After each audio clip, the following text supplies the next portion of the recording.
You learn over time that quiet doesn't always mean peace. Sometimes it means memory. Sometimes it means something older, waiting. I've been working cemetery security for just over 18 years. Night shift. Same uniform. Same boots. Same graveled footsteps over the same winding paths between stones, markers, and names most people don't speak anymore. And in this line of work, you get used to a certain rhythm. There's a dignity to this job. We're not guarding gold, not watching over inventory. We're watching over stories, people, and whether or not anyone visits them anymore, they still deserve to rest in peace. We run standard patrol rotations, every 90 minutes on foot, check-ins at perimeter points, body cam always rolling, and static camera review between sweeps. Our command trailer has direct feeds from 7 night vision capable security cams, 3 fixed, 4 motion activated. The West Line is one of them, and that's where this story starts. The man in the tree line. First time I noticed him was on the West Edge cam, maybe 2 years ago. It was around 2:30 in the morning, quiet shift. Spring fog starting to rise up from the lower field. The tree line is maybe 30 yards from the back western trail, a mix of oak pine and 2 old poplars that creak when the wind moves wrong. At first, I thought it was lens flare or a trick of the infrared, but there it was, a figure, tall, motionless, just standing in the trees. No facial features, no movement, just outside the reach of the cemetery fence, just past where our land ends. I radioed it in, logged the time, and walked out to check. You never approach fast. Not out here. You go steady. Intentional. Took me about 6 minutes to reach the west path. When I got there, nothing. Not even a bent branch or boot mark. Now here's the part that stays with me. Every time we've seen that figure on camera, it's only on the West Line, and it's only between the hours of 2 o'clock and 4 a.m. Sometimes you'll catch a partial silhouette for a second or two, just long enough to make you question it.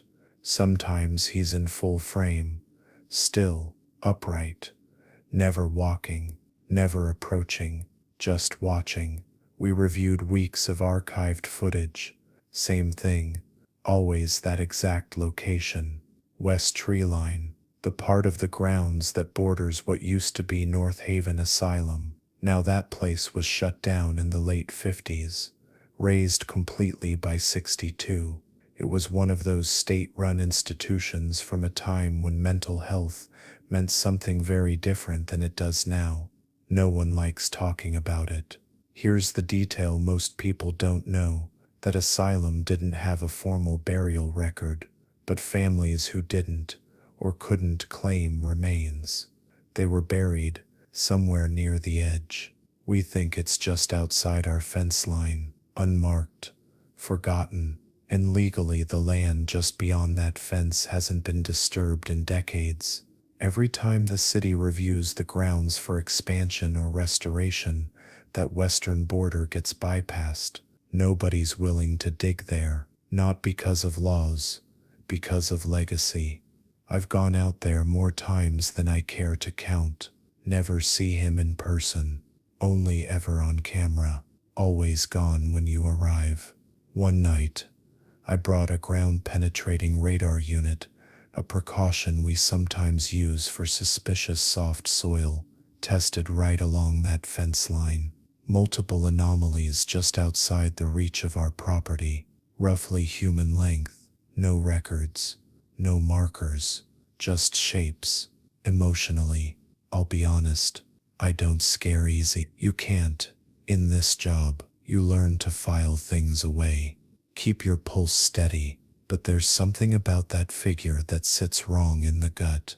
Not evil, not threatening, just waiting, like he's not lost, like he knows where he is. And he's making sure no one forgets what happened just beyond the fence. I've watched new guards see him for the first time on footage. They always do the same thing.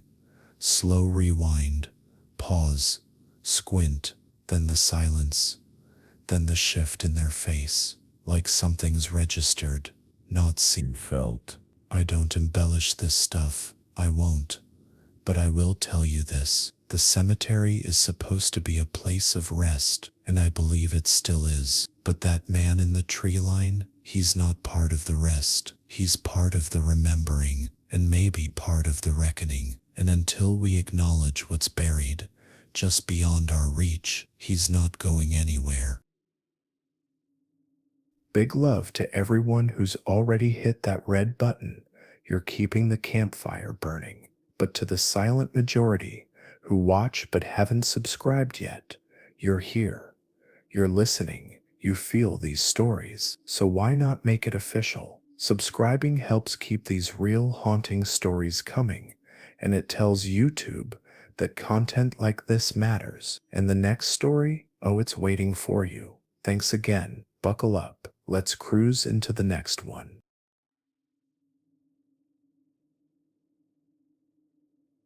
Most people don't realize cemeteries don't sleep. They dim, they quiet, but they don't sleep.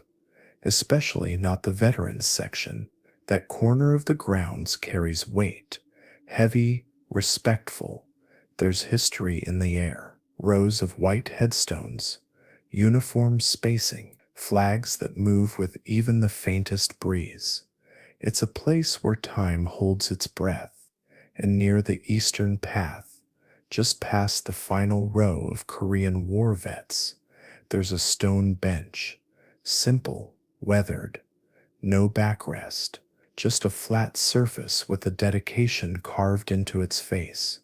In memory of Margaret Delaney, mother to the fallen, she lost all 3 of her sons. 3 different wars. W. Wav, Vietnam, Afghanistan.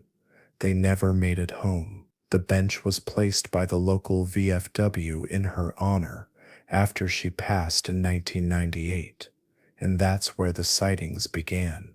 I didn't believe it the first time a fellow guard mentioned her, said he saw a woman just before dawn, sitting alone, veiled hat, hands folded, still as stone. He swore up and down she didn't move when he approached. But the second he stepped off the gravel, she vanished. No sound, no trace. It sounded like fatigue talking. Then it happened to me. My shift started at 10 p.m. It was late spring, cool air, heavy dew, and a full moon that lit up the headstones like ivory columns. By 2:45 a.m., I was doing my second foot sweep along the eastern path. That's when I saw her, sitting on the bench, back straight, hat low over her eyes, hands gently folded in her lap. She didn't turn, didn't acknowledge me. She was dressed in a way you don't see much anymore. Long coat, ankle-length skirt, and a black veil over her face. It was too clear to be a trick of the light. As I moved closer, the security floodlight above the bench flickered. Just once, a soft dim, then back. That caught my attention more than the figure did. I called out, standard procedure. Ma'am, cemetery's closed. Are you all right? No response, no movement. I took 4 more steps, and she was gone. Not like she stood and walked off, just no longer there. I checked the bench, still cool to the touch. No indentation, no dew disturbed. I swept the entire section, not a single person in sight. Next morning, I pulled the camera footage from that angle. Nothing, no woman, no flicker, just me, walking into frame, speaking out loud to an empty bench. Over the years, other guards, different crews, different shifts, have quietly mentioned seeing her, always around 3 a.m., always the same posture, same outfit, same silence. She never turns, never looks up, just sits with the names. And it's always that bench. One of our newer night guards, Ricardo, saw her his second week, didn't know the story. He came into the office, white as a sheet, and asked, "Who's the older lady in mourning clothes out by the war graves?" I didn't answer right away, just handed him the bench's dedication file. He read it, didn't say a word, but he's never walked that section alone again. I don't think she means harm. There's no fear with her, just sorrow, a quiet presence, like she's still waiting, still grieving, still mothering. And in a way I get it. We patrol the grounds to protect the peace of the dead, but maybe she's doing the same. Maybe Margaret Delaney never stopped watching over her boys. Maybe that bench is more than a memorial. Maybe it's a promise, and out there, beneath the quiet stars, she keeps it.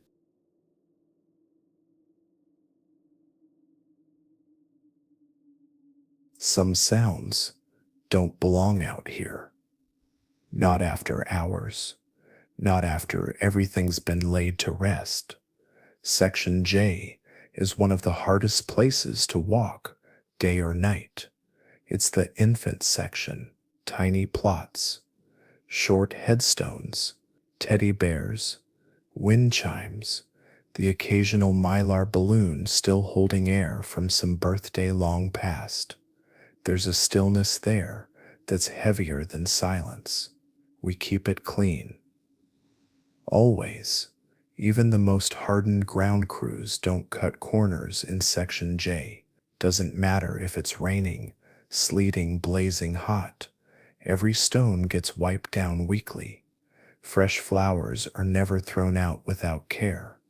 If a toy falls, someone always puts it back upright.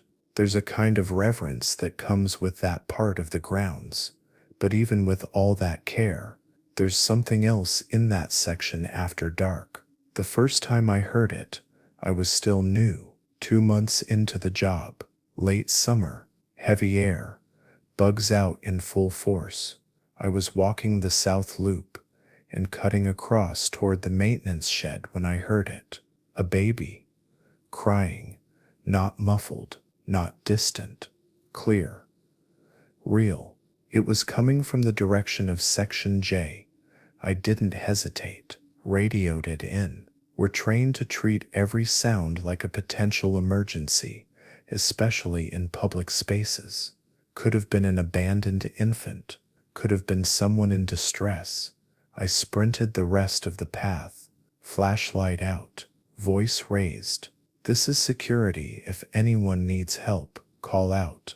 The crying stopped instantly, like a switch.